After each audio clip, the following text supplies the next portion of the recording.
¿Qué tal amigos internautas de Proceso Digital y Departamento 19?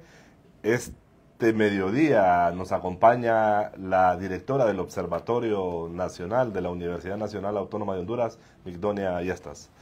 Buen día, licenciada, ¿cómo ha estado? Mucho gusto y gracias a Proceso Digital y a usted por esta invitación. Bueno, debemos de decir que Migdonia Yestas es una de las funcionarias de la academia que más colabora con los medios de comunicación sin distinciones de ningún tipo, eso se lo reconocemos. Cuéntenos un poco, Migdonia, cómo ha estado los índices de violencia. Como siempre suele pasar, la policía, las autoridades alegan siempre una baja, una disminución en cuanto a los índices criminales, pero ya a falta de pocos días para cerrar el año, ¿cuál es el balance que usted hace como encargada del Observatorio de la Violencia? Mire, primero decirles que hacemos un proceso de análisis no solo con la Policía Nacional, sino que con el Ministerio Público a través de Medicina Forense, y eso da cuenta de un proceso de análisis incluyendo al Instituto Nacional de Estadísticas y al Registro Nacional de las Personas. Eso nos da un dato único de país que el Observatorio de la Violencia presenta también, y en los primeros 9 meses, que es lo que hemos validado en este año, se evidencia que en materia de homicidios hay una disminución del 15.3%, es decir, el año 2022 fueron 2.785 y este año 2.359. En homicidios hay una disminución. Pero si desagregamos esos datos en materia homicida, podemos evidenciar que los homicidios han disminuido para los hombres, pero en las mujeres no ha sido así, ha sido lo contrario.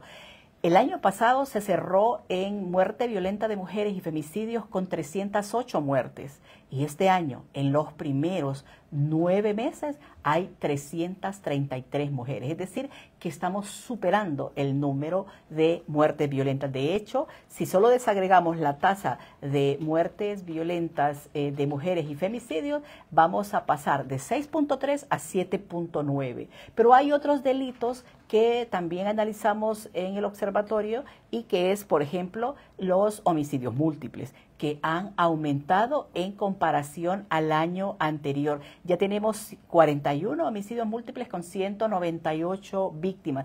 Esto da cuenta de que hay un aumento más o menos del 3% en el número de víctimas y en el número de eventos, y el 27% en el número de víctimas. Eso para decir delitos contra la vida, pero también hay los eventos de tránsito, que aquí también se evidencia una disminución. El año 2022 fueron 1.420 eventos de tránsito y este año de enero a septiembre 1.325, con una disminución del 6.7%.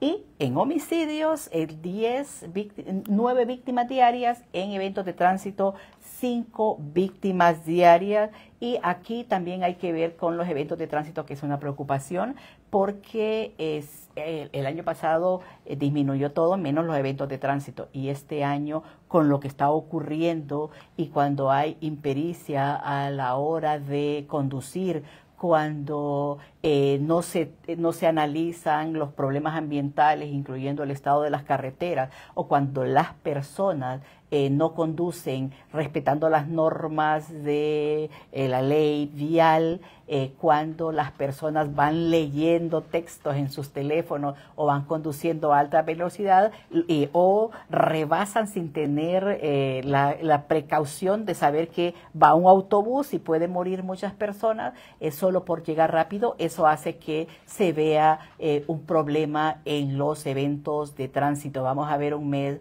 de diciembre especialmente violento con el tema de la siniestralidad vial.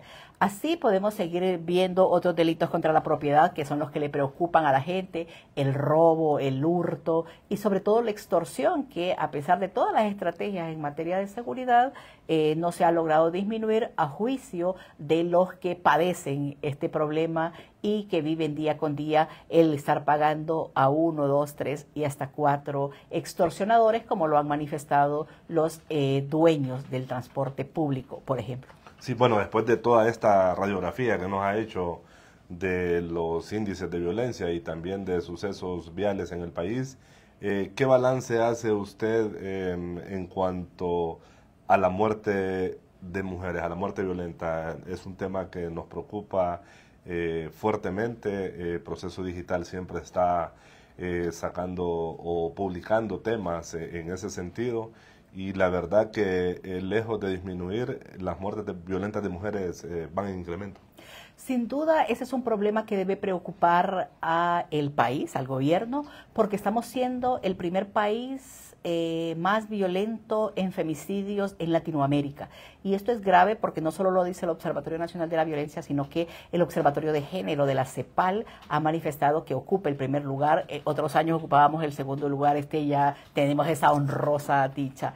Y eso se vuelve un problema porque cuando no se establecen acciones en investigación científica criminal que dé cuenta de quiénes son los responsables, el 63% de las muertes de mujeres y femicidios el año pasado fueron femicidios. Un hombre en su condición de pareja, expareja o familiar de la víctima, con odio y desprecio, le quitó la vida. Es decir, ahí tenemos patrones patriarcales.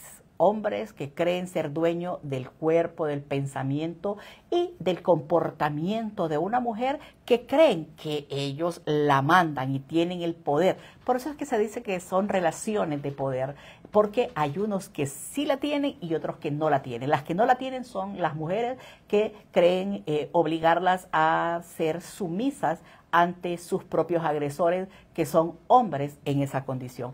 Ahí es donde hay un problema, porque es que, aparte de la investigación, muchas de estas muertes, y en un análisis que hice para una investigación científica que presenté en la Universidad Pedagógica, se estableció que en muchos de los casos la familia narra el nombre y el apellido de quién es el victimario. Eso es mucho más fácil para las investigaciones y decir, claro, hay que investigarlo, hay que buscar pruebas y hay que judicializarlo. El 95% de las muertes violentas de mujeres quedan en la impunidad.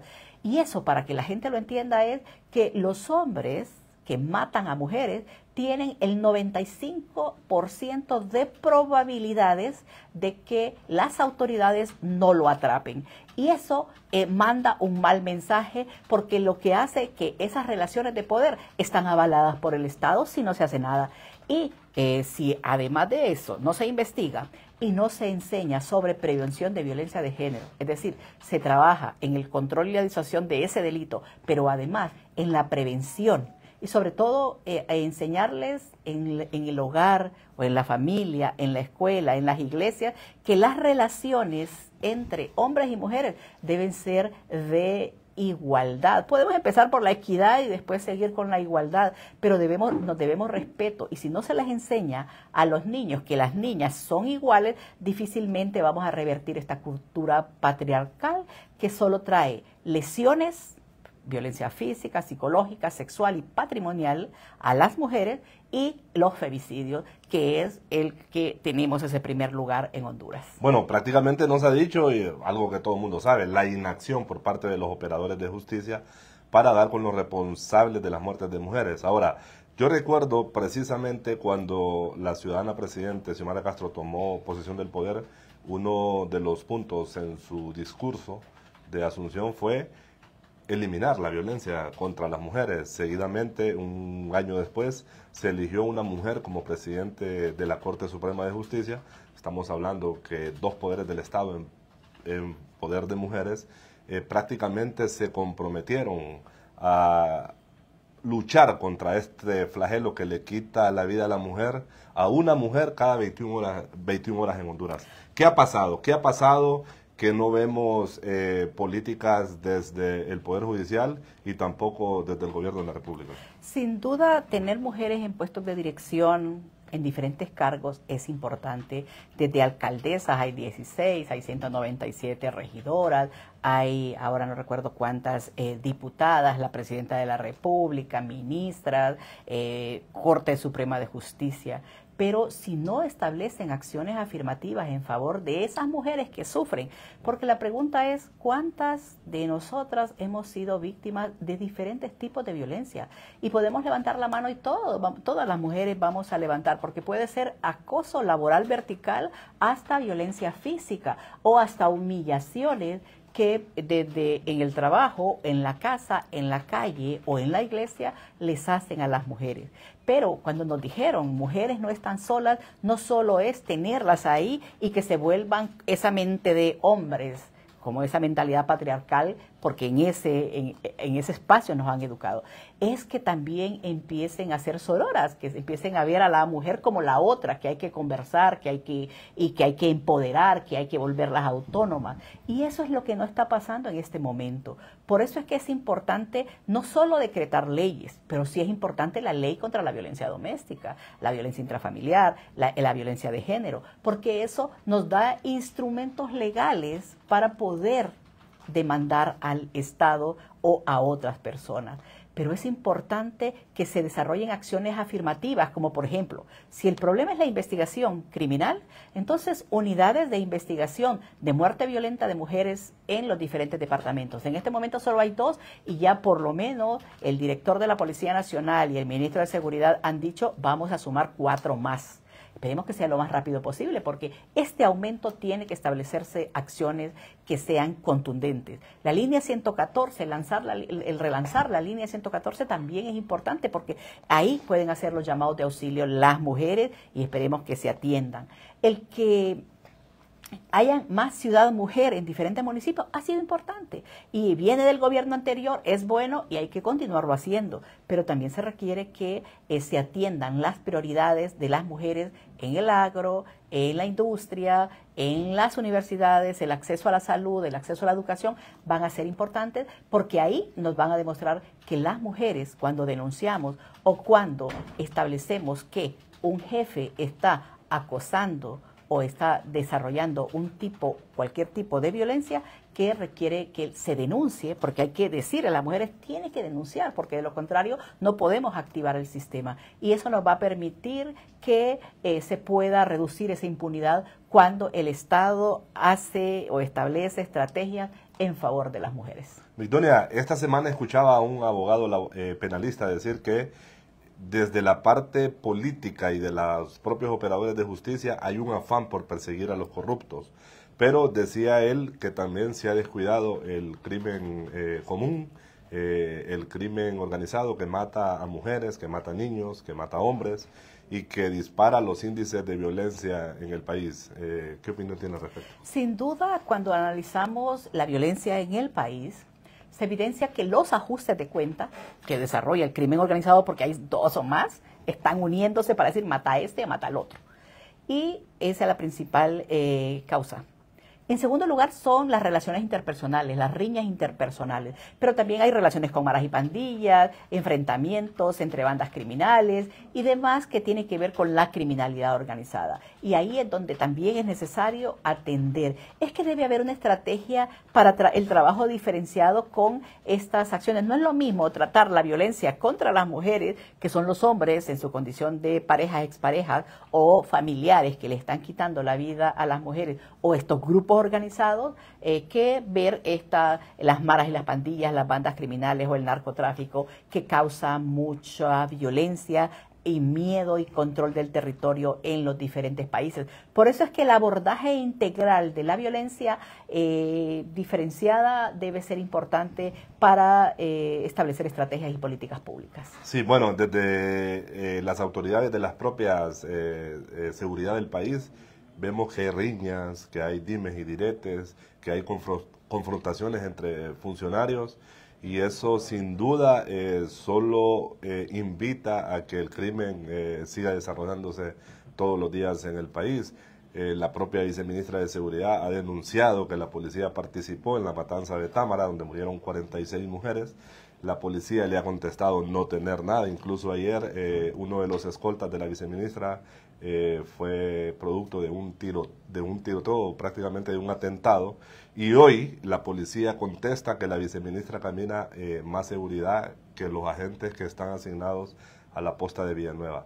¿Qué genera todo esto en el crimen? ¿Qué genera todo esto en la violencia que todos los días se presenta en el país? Creo que es importante con la madurez que les corresponde, con el profesionalismo que tienen, el que se sienten y que conversen, porque esa discusión en los medios de comunicación no abona en nada a esta inseguridad que tenemos en el país, porque también estamos demostrando como funcionarios públicos que no son capaces de dialogar y que debe imperar la cordura, el diálogo y la negociación en estos temas, porque de lo contrario estamos dándole, como dicen, a río revuelto ganancia de pescadores, estamos dándoles material a estos grupos criminales o a la criminalidad organizada para que sigan operándose, porque hay un discurso de que entre funcionarios no se entienden. Eso es importante para todos los funcionarios y no para la Secretaría de Seguridad, para Derechos Humanos, para la Secretaría de la Mujer, todas las que quieran, porque debe imperar la madurez. Eso es importante cuando se es funcionario. Además hay un código de ética de los funcionarios que me incluye a mí y a ellos. Sí, bueno, y también ya para ir cerrando la entrevista, también vemos de que cuando los decomisos de cocaína bajan en el país, la policía siempre arguye de que es por la lucha efectiva que se está haciendo contra el narcotráfico. En cambio, cuando aumentan, igualmente dicen que es por la lucha férrea que hay en contra de estas bandas organizadas. Este año ha sido muy poco el decomiso de cocaína que se ha visto en el país con respecto a años anteriores. Y tomando en cuenta la teoría de que muchos de los crímenes que se cometen en el país es por la lucha de territorio, por el tráfico de cocaína, ¿cuál es el mensaje que nos deja esa reducción de incautaciones en cuanto a la cocaína? Sin duda, sabemos que Honduras es un país de paso y de producción de droga. Ya en el año pasado y nos han establecido y se han presentado en los medios de comunicación toda la destrucción de las plantas de coca, y no se siembra por nada, ¿no? Porque yo sé que en Bolivia, en el Perú es una planta medicinal, pero en Honduras es para producir cocaína. Y que se destruyan ya es un primer paso porque no llegan a los narcolaboratorios. Si bien es cierto, no hemos visto tantos narcolaboratorios destruidos ni tantas narcopistas destruidas, esperemos que eso sea una estrategia de no dejar entrar aeronaves o narcoavionetas o narcolanchas al país, porque ese es un esfuerzo conjunto de la Policía Nacional y las Fuerzas Armadas, porque quien controla el espacio aéreo marítimo del país no es la Policía Nacional, sino que las Fuerzas Armadas, y ahí es donde se establecen esos espacios conjuntos para poder desarrollar estrategias. Honduras, sin duda, tenemos un problema precisamente porque la criminalidad organizada es la que ocupa el primer lugar en todas las muertes violentas, y es necesario poder desarrollar investigación para que dé cuenta de quiénes son los responsables y que se interponga acción penal y se castigue a los responsables, porque muchos de ellos es los que están presentes en esos homicidios múltiples, en esas muertes violentas en municipios especialmente violentos, como lo vemos en este año, por ejemplo, en el Distrito Central, en San Pedro Sula, Choloma, Danlí, Juticalpa, La Ceiba, Tocoa, Olanchito, que esto es solo violencia contra las mujeres, pero podemos establecer también que es en la violencia general. Y como Observatorio de la Violencia, ustedes han analizado el fenómeno del crimen y la violencia en Olancho, que se dispara por momentos. Estamos en ese proceso. De hecho, cuando vemos que vamos siempre presentamos los 10 municipios más violentos, y es uno de nuestros análisis, y por eso es que desagregamos información sobre los municipios, es que Juticalpa y Catacamas están siendo especialmente violentos y están ascendiendo en esta lista de los 10. Y cuando hacemos las indagaciones que corresponden, se establece que tiene que ver con la presencia del crimen organizado en esos municipios. El crimen organizado, por eso es que es importante la estrategia del Estado en esa materia. El crimen organizado para acallar o para desarrollar su actividad criminal no le importa matar a quien sea. Ya hemos visto que hasta en la vela del que ya mataron van a quitarle la vida a otros. Y esto es que tenemos que establecer una estrategia de parar la violencia, y se puede parar la violencia previniendo, enseñándole a la gente que debe no ponerse en factores de riesgo, sino establecer factores de protección, pero también enseñándole a la ciudadanía qué es la no violencia, pero además enseñándoles que es necesario el control y la disuasión del delito, porque eso es importante y esa es responsabilidad del Estado. Hoy precisamente se cumple un año de la puesta en marcha del estado de excepción. Ustedes como Observatorio de la Violencia no han vuelto a tener problemas con la Policía Nacional en cuanto a la comparación de crímenes, homicidios y toda la incidencia en cuanto a esta modalidad del crimen.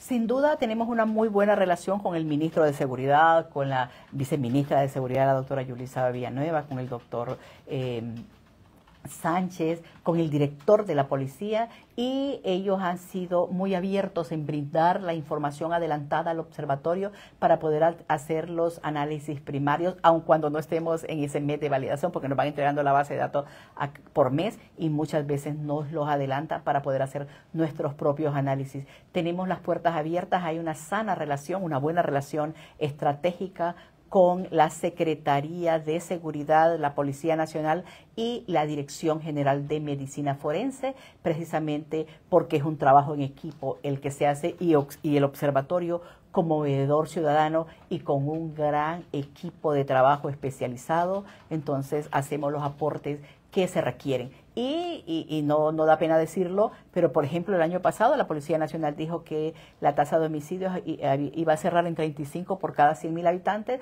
y con los aportes del Observatorio Nacional de la Violencia se cerró en una presentación que recientemente hicimos, el tercer trimestre, en 38.2 por cada 100.000 habitantes. Eso significan aportes del observatorio, porque esa relación no significa que no les vamos a decir o no les vamos a dar las actas de no conformidad de la información, porque muchos información que las organizaciones de la sociedad civil, las iglesias, los patronatos, los amigos, las organizaciones de mujeres y feministas de Honduras, LGTBIQ+, y los de derechos humanos nos mandan información para incorporar nuevos datos que debemos hacer que el Estado también incorpore a sus registros administrativos. Para concluir, Migdonia, recién entrevistaba a una forense que me decía de que ellos, como médicos forenses, son invitados en organismos internacionales para dar conferencias por la tipología del delito que se da en Honduras. Usted, como encargada del Observatorio de la Violencia, ¿también recibe este tipo de invitaciones especiales por la modalidad del crimen que hay en Honduras? Sin duda, el Observatorio de la Violencia participa en muchas de las, y tiene muchas relaciones estratégicas en nombre del UTPAD, de la universidad, para participar, por ejemplo, en invitaciones de USAID, de las embajadas, de organismos como la OEA, como, por ejemplo, fuimos partes cuando se analizó los homicidios en un protocolo, hicimos un protocolo de Bogotá, que participamos la doctora Yulisa Villanueva y mi persona en Colombia, para tener una estrategia latinoamericana, y siempre somos invitados a participar. El Observatorio de la Violencia es un referente a nivel de país y a nivel internacional. Asesoramos otros observatorios, como por ejemplo el de la Universidad José Simeón Cañas de El Salvador, la UCA, que tiene un observatorio de derechos humanos, y somos parte del consejo consultivo de ese observatorio, precisamente porque tenemos esa experiencia y ese conocimiento. Así que a nivel latinoamericano, el último relator de ejecuciones extrajudiciales en el 2017 estableció que quedó impresionado con el Observatorio Nacional de la Violencia, y que debería cuidarse y protegerse, y que el Estado y la universidad deberían protegerlo, su independencia y autonomía. Bueno, a todos los seguidores de Proceso Digital y Departamento 19 que nos han acompañado en esta sala de Proceso Digital, les invitamos a que esta y otras entrevistas las puedan buscar en nuestras plataformas digitales. Buenas tardes.